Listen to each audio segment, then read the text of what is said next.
When we talk about the yoga concept, when asked about what is yoga, Maharshi Patanjali explained it as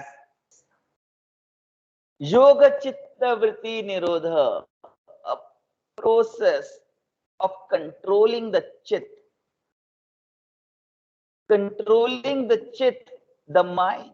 Actually, chit is not mind, chit is actually mental afflictions. And in a most simplest sense, you say that, okay, it is controlling the mind. But it is not just controlling the mind. Now, this is something very important for you to understand from the yogic science sense, wherein the chitta vritti is the action of the chit, action of the mind. Actually, it is mental affliction, action of the mental afflictions, actions of the mind to control those actions.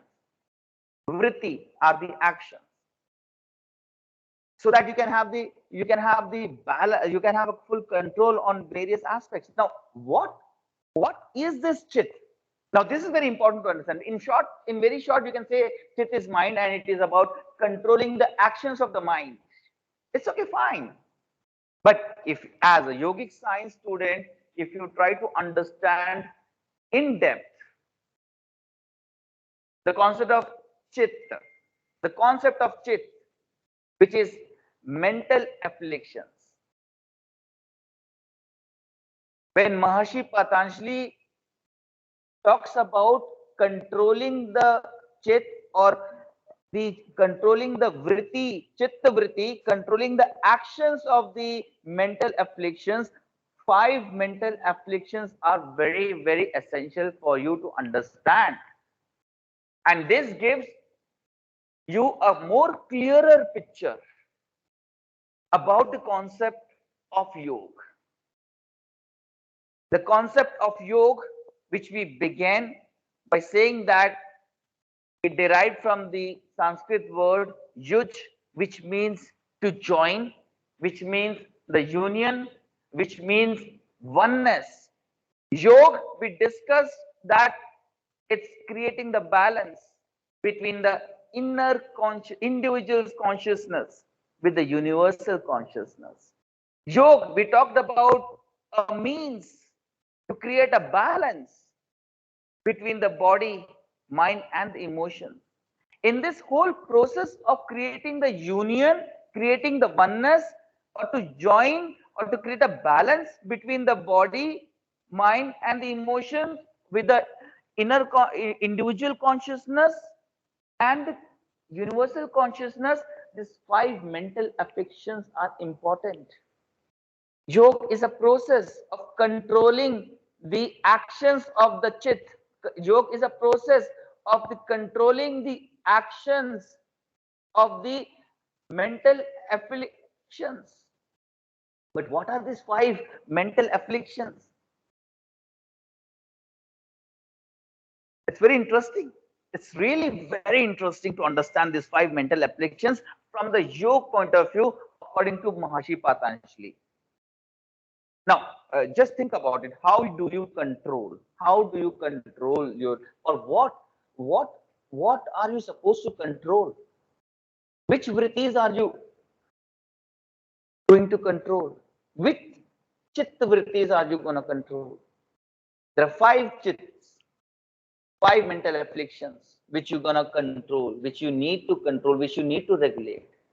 That five chits are one praman. What is praman? Praman is right knowledge. You should be, you can say that, yes, you are doing yoga. Yes, you are doing yoga if you are able to learn the process of chitta vritti nirodha. You are able to control your actions of your chitta. You are able to control the regulate the actions of your mental afflictions. That means if you are able to regulate the actions of the getting the right knowledge, praman. Along with right knowledge and praman, another important aspect of mental affliction is viparya. Control on the actions of gaining the wrong knowledge is also important. Along with controlling the actions of getting the right knowledge, regulating yourself towards the right knowledge, it's also about avoiding from the wrong knowledge.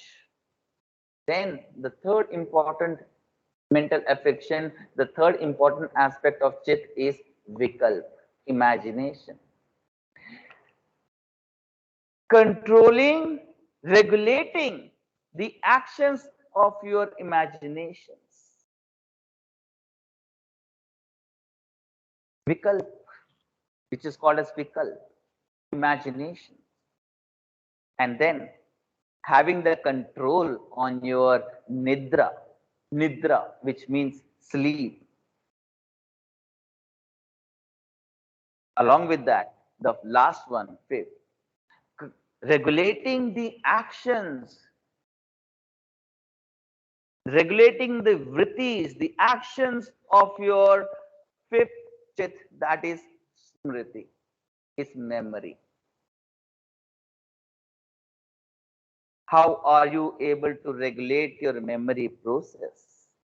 Not forgetting which is required and removing out which is not required.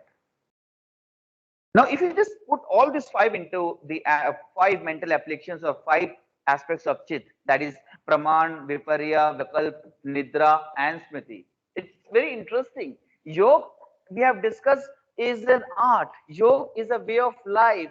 Yoga is a means of creating the balance. Now, how do you create the balance between the body, the mind, and the emotion? How you create the balance between the individual consciousness with the universal consciousness? How you're going to create a union, a oneness?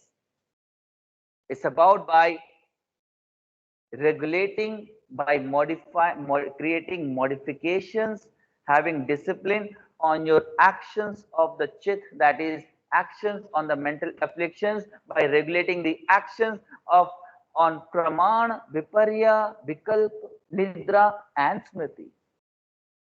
If you are able to regulate the flow of getting the right knowledge, if you're able to regulate the flow of avoiding the wrong knowledge, if you're able to regulate and modify the aspects of your imaginations, if you're able to regulate your control on the nidra, that is sleep, and if you're able to regulate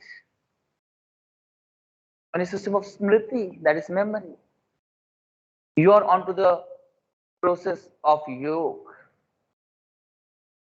The ultimate yoga is not to gain flexibility. Various aspects of yoga, yam, niyam, asana, pranayam, pratyahar, dharana, dhyan, samadhi, is not a process of exercising or just having the physical fitness. No, this is where you need to understand as a part of yogic science. When you implement, when you promote yoga as a science, it's not about the physical fitness.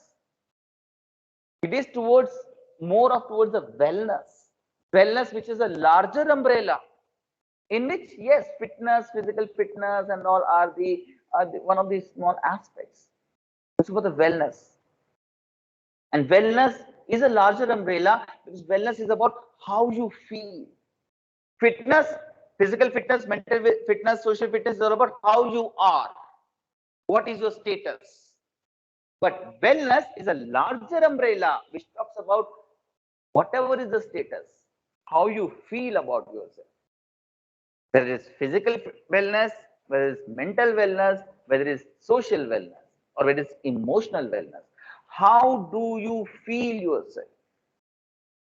And that feel is all about having the balance, a balance between the body, mind, and the emotions. The feel, positive feel, is all about having the union, having the oneness, having the balance between the individual's consciousness and the universal consciousness. And it can be only done when you have the control on the actions of the chit. When you have the when you're able to regulate the actions of your five aspects of the chit, that is the mental afflictions, which is praman, viparya, vikalp, nidra, and smriti.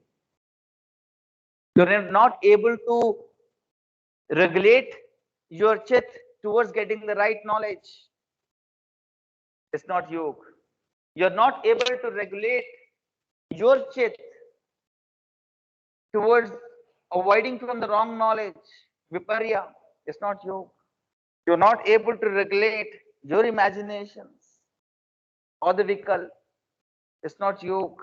You're not able to regulate and control the aspect of nidra, sleep. It's not yoga. You're not able to modify your memory processes. That is smriti. It's not yoga. Because if you don't focus on these five mental afflictions, if you don't focus on these five aspects of chit, the base concept of yoga, which is about union, which is about oneness, which is about to join, will not take place. The balance between the body, mind, and emotion will not take place. And to create this balance between the body, mind, emotion, to create the oneness, to yoga as a process, yoga as a science, yoga as an art of creating a balance.